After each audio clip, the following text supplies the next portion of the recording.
क्या किस मुद्दे को लेकर आपकी बातचीत हुई?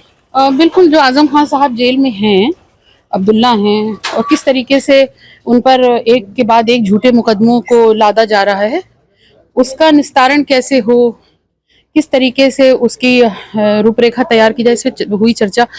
और तज़ीन फातिमा जी यकीनी तौर पर बहुत टेंशन में हैं।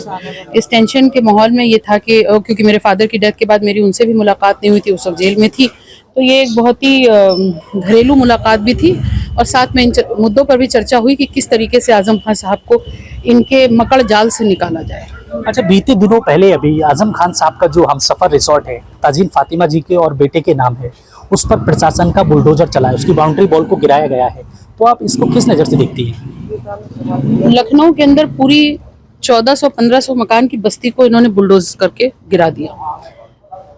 आजम खान साहब की बाउंड्री हमसफर की अलग थी और उस टंकी की जो बाउंड्री वॉल अलग थी, दोनों को एक में शो करके गिराना, ये गवर्नमेंट जिसको चाहती है, जिसके खिलाफ चाहती है, अपनी पर्सनल रंजिश निकालने के बहाने वो कुछ का कुछ दिखा देती है। और मुझे लगता है जैसे हम लोग पहले टीवी में, टेलीविजन में या फिल्मों में देखते थे कि ये भी पॉसिबल है, वो सब कुछ भारतीय जनता पार्टी ने गरीब मजलूम जनता के लिए इस्तेमाल करके और उनको परेशान किया है।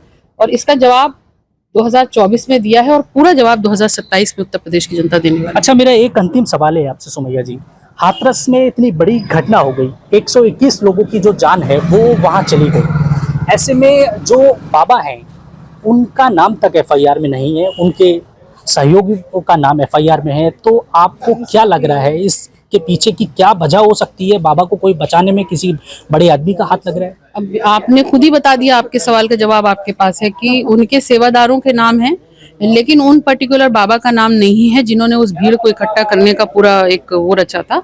तो यकीन है मुझे इस बात का, और दिख भी रहा है कि उनके ऊपर किसी बड़े का हाथ है जो उनको बचा रहा है। लेकिन मेरी आप इस मीडिया से आह्वान है, देश की मीडिया से, कि उन गरीब मजलूम जनता जो जिनकी वहाँ पे हत्या हुई, मैं ऐसी मौतों को हत्या कहती हूँ, उन हत्याओं का पर्दाफाश करना आप लोगों की जिम्मेदारी है। विरोधी लोग कह रहे हैं कि अखिलेश यादव जी का इसके पीछे कोई हाथ हो सकता है, उनके पीछे सामने की कोई तस्वीरें भी वायरल हो रही हैं उनके साथ में कि अखिलेश यादव ने भी मुलाकात की थी, उनके जो सत्संग हो रहा था उसमें भी पहुंचे थे कभी, तो क्या लग रहा है आपको? एक मामूली सी पानी की टंकी को आजम खान साहब की बाउंड्री में दिखा के गिराना इनके बस में है, और लेकिन जो इतना बड़ा मामला हो गया उसमें इसलिए वो कार्रवाई नहीं हो पा रही क्योंकि उसमें राष्ट्रीय अध्यक्ष जी का हाथ है। ये सब नॉनसेंस बातें हैं, किसको बता रहे हैं? ये ऐसी ही बातें करके लोगों को भ्रमित करते हैं, लेकिन इस देश का कानून सख्त और बड़ा है। मुझे पूरा यकीन है न्यायपालिका का कि इस पर कार्रवाई होगी, और जो भोगी हैं उनके लिए जो है इन लोगों को सजा देकर के उनके साथ इंसाफ किया जाए। शुक्रिया हमसे बातचीत करने के लिए। तो आप सुन रहे थे सुमैया राणा जी को, जो समाजवादी पार्टी की राष्ट्रीय प्रवक्ता हैं, जिन्होंने अभी अभी आजम खान साहब के घर पहुंचने के बाद आजम खान की पत्नी से मुलाकात की है। बहरहाल आजम खान के हमसफर रिसोर्ट पर हुई कार्रवाई को लेकर इन्होंने सरासर गलत बताया है।